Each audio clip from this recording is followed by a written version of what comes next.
नमस्ते। कक्षा 8 में आप लोगों को फिर से स्वागत है। पिछले क्लास में हम लोगों ने एक कहानी पढ़ना शुरू किया। उस कहानी का नाम क्या है? लाख की चूड़ियां। और इस कहानी के कहानीकार का नाम क्या है? कामतानाथ। देखिए, हमारे लेखक कामतानाथ जी इस कहानी के एक मुख्य पात्र है। लेखक बताता है कि जब वह छोटे थे उन्हें बेदलू सबसे अच्छे लगते थे, क्योंकि बेदलू उन्हें खेलने के लिए लाख की गोलियां बनाकर देता था। अब तक हम लोगों ने जो पढ़ा है उसका सारांश यहाँ पर है, देखिए। लाख की चूड़ियां पाठ का सारांश। पार्ट 1। लाख की चूड़ियां कामतानाथ की प्रसिद्ध कहानी है, जिसमें लेखक ने शहरीकरण और औद्योगिक विकास से गांव के कुटीर उद्योगों की पीड़ा का वर्णन किया है। लेखक बचपन में गर्मियों की छुट्टियों में अपने मामा के घर जाया करता था। उसमें मामा के गांव में सबसे ज्यादा बेदलू काका अच्छे लगते थे। अन्य बच्चों की तरह वह भी उसे बेदलू काका कहकर पुकारते थे। बेदलू मणिहार था, जिसके पुश्तैनी पेशा चूड़ियां बनाने का था। बेदलू का मकान ऊंचे पर बना था। मकान के सामने एक पुराना नीम का पेड़ था। उसी के नीचे बैठकर बेदलू अपना काम किया करता था।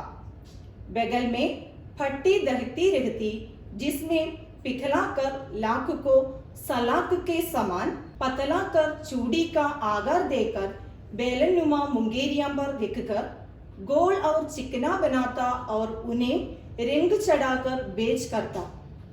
बेदलू एक ऊंचे मचिए पर बैठकर अपना काम किया करता था। दोपहर में लेखक का समय बेदलू के पास ही बीता करता। बेदलू बहुत सुंदर चूड़ियां बनाया करता था। उसकी बनाई चूड़ियों की खबर भी बहुत थी। गांव की सभी स्त्रियां उसकी बनाई हुई चूड़ियां पहनती तथा पास वाले गांव में भी उसकी अच्छी मांग थी। बेदलू स्वभाव से सीधा था, लेकिन शादी ब्याह के अवसर पर जिद पकड़ लेता था। कपड़े, अनाज, पगड़ी और रुपए लेकर ही छोड़ता। बेदलू कांच की चूड़ियां देखकर चिढ़ जाता और 2-4 बातें सुना ही देता। बेदलू लेखक की अच्छी खातिरदारी करता। गाय का दूध और आम के फसल के समय वह खिलाता था। इतना तो हम लोगों ने पढ़ चुका है। आगे देखें क्या क्या है। देखिए, मैं बेखुदा हर गर्मी की छुट्टी में अपने मामा के यहाँ चला जाता और 1-8 महीने वहां रहकर स्कूल खुलने के समय तक वापस आ जाता।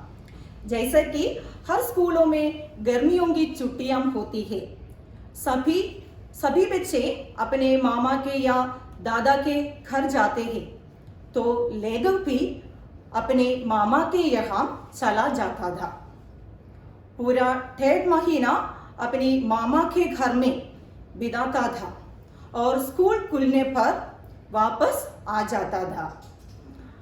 देखिए, परंतु 2-3 बार ही मैं अपने मामा के यहाँ गया होऊंगा, तभी मेरे पिता की एक दूर के शहर में बदली हो गई। ऐसा 2-3 बार इसी तरह अपने मामा के गांव में चलते जा रहा था हमारे लेखक। लेकिन कुछ साल बाद क्या हुआ, उसके पिता को एक दूर के शहर में, शहर माने क्या है? शहर सिटी है, और वहां पर बदली हो गई। बदली क्या है? बदली तो ट्रांसफर है। और एक लंबी अवधि तक मैं अपने मामा के गांव ना जा सका। इसी कारण एक लंबी समय तक वह अपने मामा के गांव नहीं गया। तब लगभग 8-10 वर्षों के बाद जब मैं वहां गया तो इतना बड़ा हो चुका था कि लाख की गोलियों में मेरी रुचि नहीं रह गई थी। फिर हमारे लेखक तो 8-10 वर्ष के बाद वहां गया, तब तो उनका शौक तो बदल गया। वो बड़े हो चुके थे, इसी कारण अब तो उस गोलियों में उनका कोई दिलचस्पी नहीं था। अतः गांव में होते हुए भी कई दिनों तक मुझे बदलू का ध्यान न आया। इसी कारण हमारे लेग उस गांव में होते हुए भी लेग बदलू का ध्यान उसके मन में नहीं आया। इस बीच मैंने देखा कि गांव में लगभग सभी स्त्रियां कांच की चूड़ियां पहने हैं और लेगल ने देखा कि उस गांव के सभी स्त्रियों के हाथों में अब तो क्या है, कांच की चूड़ियां है। कांच की चूड़ियां क्या है, ग्लास बैंगल्स है। विरले ही हाथों में मैंने लाख की चूड़ियां देखी। कुछ लोगों के हाथ में हमारे लेगल ने उस लाख की चूड़ियां देखी। तब एक दिन सहसा मुझे बदलू का ध्यान हो आया। एक दिन हमारे लेगो को बदलू का ध्यान आया। ध्यान माने क्या है, चिंता आया। बात यह हुई कि बरसात में मेरे मामा की छोटी लड़की आंगन में फिसलकर गिर पड़ी और उसके हाथ की कांच की चूड़ी टूटकर उसकी कलाई में घुस गई। देखिए उसका चिंता होने का कारण क्या है। एक दिन क्या हुआ, बरसात माने क्या है, बरसात, रेनी सीजन और रेन ही। बरसात के समय उसकी मामा की छोटी लड़की आंगन में फिसलकर, आंगन क्या है, आंगन तो यार्ड है, और फिसलकर माने टू स्लिप, और गिर पड़ी और उसके हाथ की कांच की चूड़ी टूटकर उसकी कलाई में घुस गई। फिर क्या हुआ, उसके हाथ में जो कांच की चूड़ियां था वो उसके हाथ में घुस गई। उससे खून बहने लगा। मेरे मामा उस समय घर पर ना था। उस समय हमारे लेगर का मामा उस समय घर पर नहीं था। मुझे ही उसकी मरहम पट्टी करनी पड़ी। इसी कारण हमारे लेगो को ही उसकी मरहम पट्टी करनी पड़ी।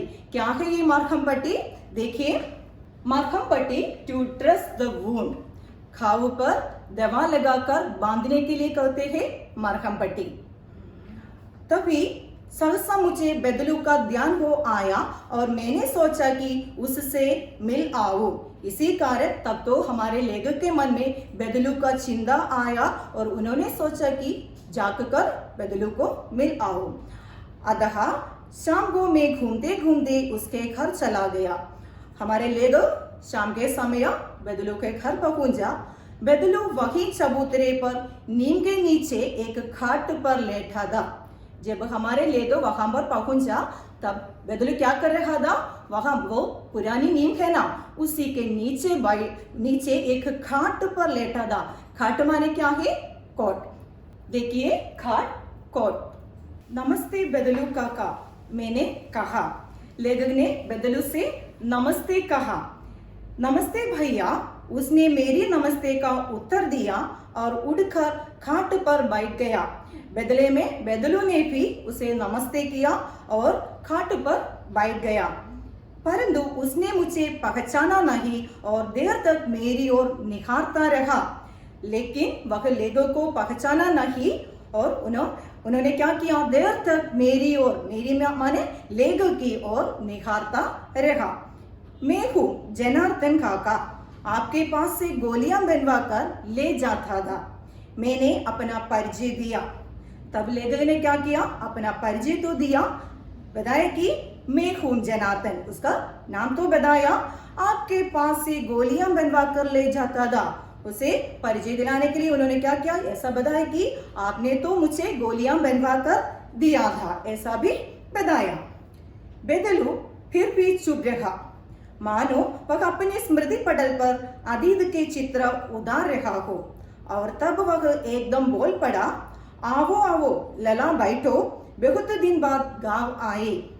कुछ देर तक सोचने के बाद बदलू ने बताया, उनको मालूम हुआ कौन आया। उन्होंने क्या बताया, आओ आओ लला बैठो। हम लोग जानते हैं बदलू हमारे लेगो को क्या पुकारते थे, लला नाम से पुकारते थे।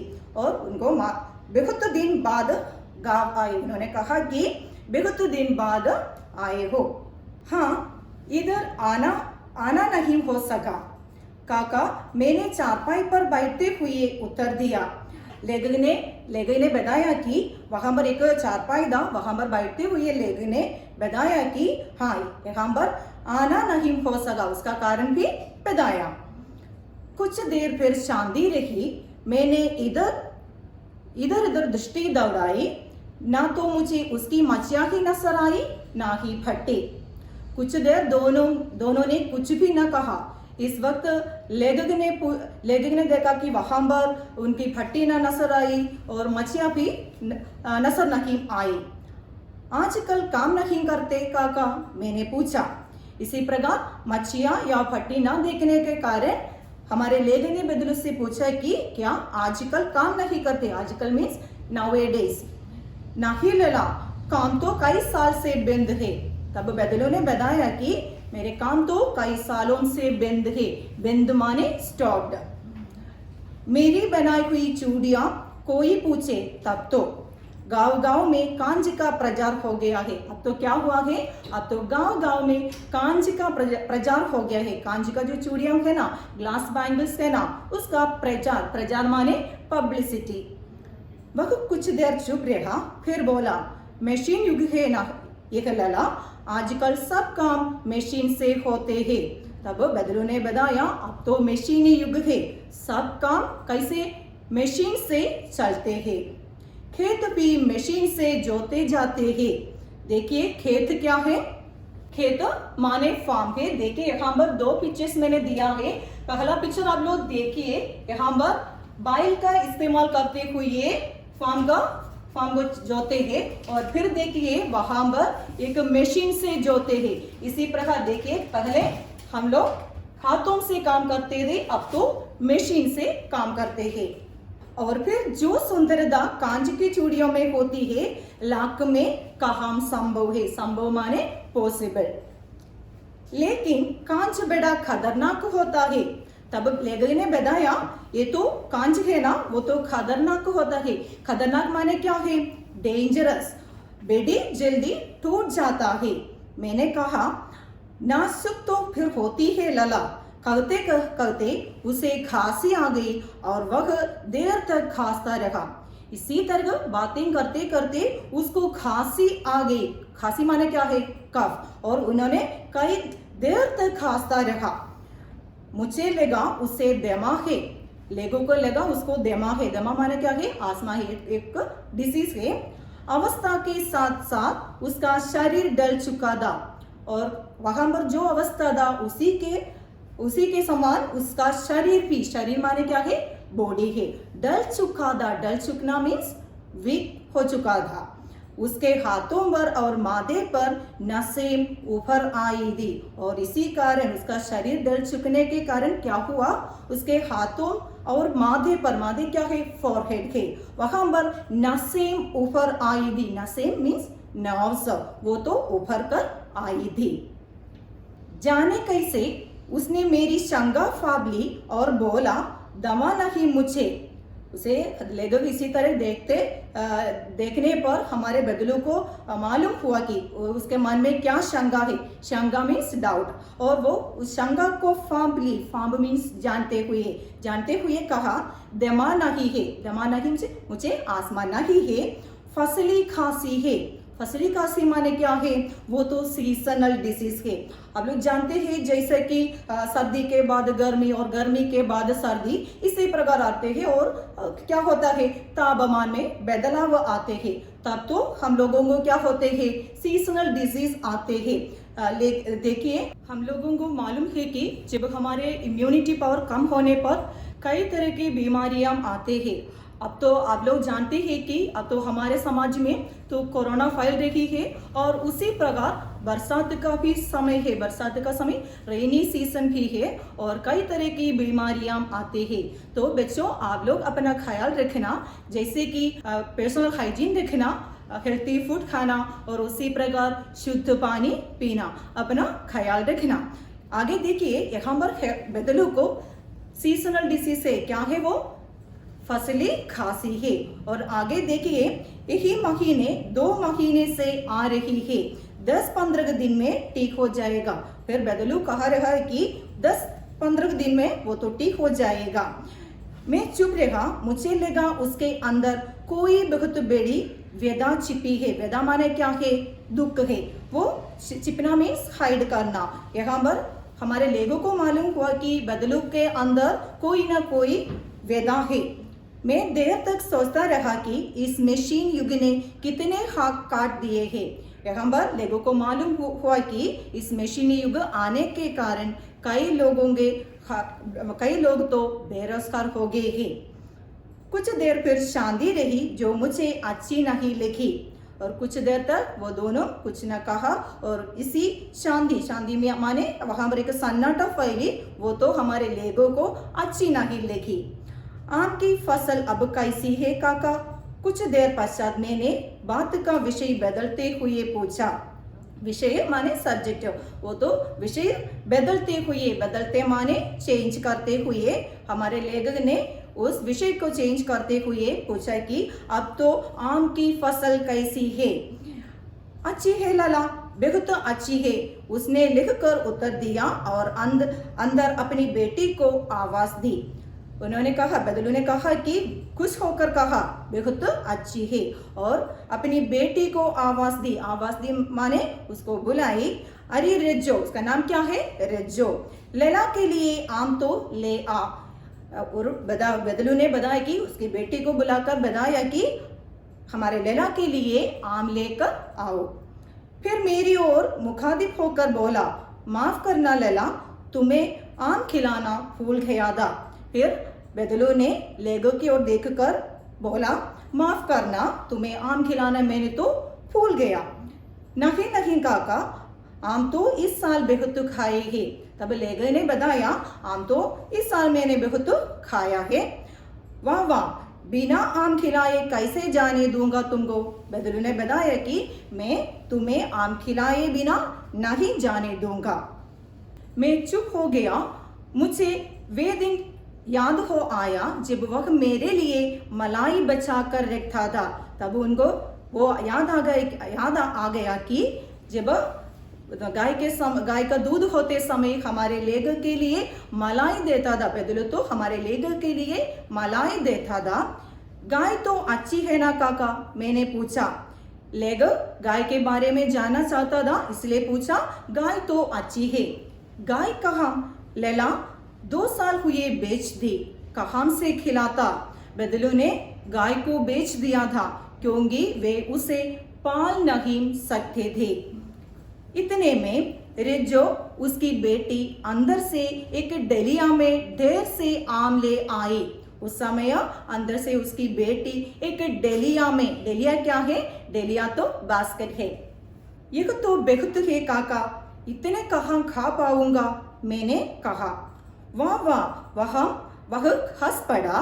शहरी टहरे ना। तब बदलू ने पूछा, क्या आप डर गए? मैं तुम्हारी उम्र में का था तो इसके 4 गुने आम एक बगत में खा जाता था। बदलू बताता है कि जब वह हमारे लेगर के उम्र मीन्स एज, इसके 4 गुने मीन्स 4 गुने, दैट इज 4-fold आम एक बगत में, बगत माने टाइम, खा जाता था। आप लोगों की बात और है, मैंने उत्तर दिया। तब लेगर ने बताया, आप तो गांव में रहने वालों की बात तो और है। अच्छा बेटी, लैला को 4-5 आम चांद कर दो। तब बदलू ने अपनी बेटी से बताया, हमारे लेगर के लिए, हमारे लैला के लिए 4-5 आम चांद कर दो। चांद कर मीन्स सेलेक्ट करके दीजिए।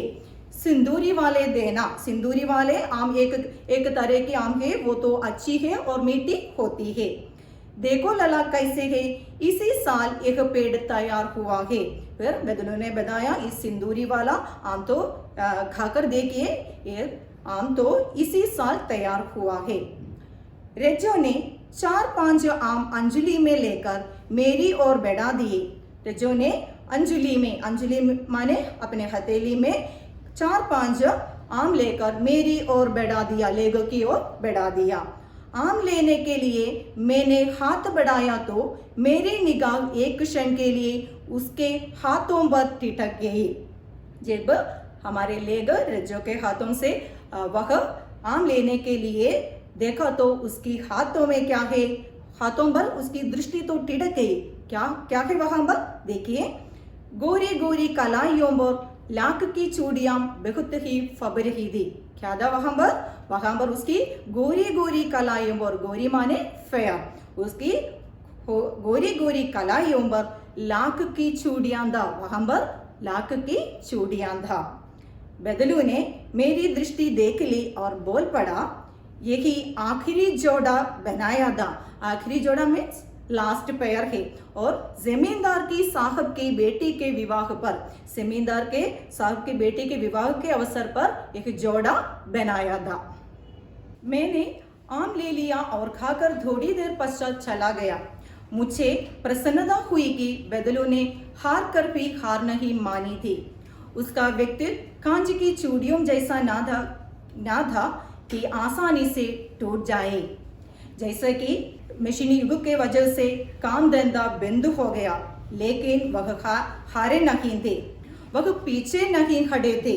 उनका व्यवहार कांच की चूड़ियों के जैसा ना था, अर्थात कांच की चूड़ियों की तरह नाजुक नहीं, क्योंकि नाजुक नहीं था कि आसानी से टूट जाए।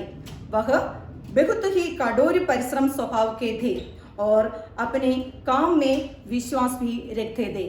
कहानी तो खत्म, और अपने कामों में वह विश्वास रखते थे। इस कहानी से आप लोगों को क्या मालूम हुआ? मशीनी युग हमारे समाज में एक बहुत बड़ा बदलाव लाया है। आज हम लोगों ने जो पढ़ा है उसी का सारांश भी देखिए। लाख की चूड़ियां पाठ का सारांश पार्ट 2। लेगो कुछ वर्षों तक मामा के गांव नहीं गया। उसके पिता की बदली किसी अन्य शहर में हो गई। लेगो 8-10 वर्षों बाद मामा के गांव में गया। मामा के गांव में सभी औरतों की कलाइयों पर कांच की चूड़ियों को देखा। एक दिन बरसात में मामा की लड़की फिसल कर गिर गई, जिससे कांच की चूड़ी कलाई में घुस गई। लेगो को मरहम पट्टी करानी पड़ी। सहसा उसे बदलू काका की याद आई। बदलू के घर जाने पर वह लेगो को पहचान नहीं पाया। बदलू ने अपना काम बंद कर दिया है। गांव में कांच की चूड़ियों का प्रचार हो चुका है। बदलू को खांसी की शिकायत थी। मशीनीकरण के युग में कारीगरों के रोजगार छीन गए हैं।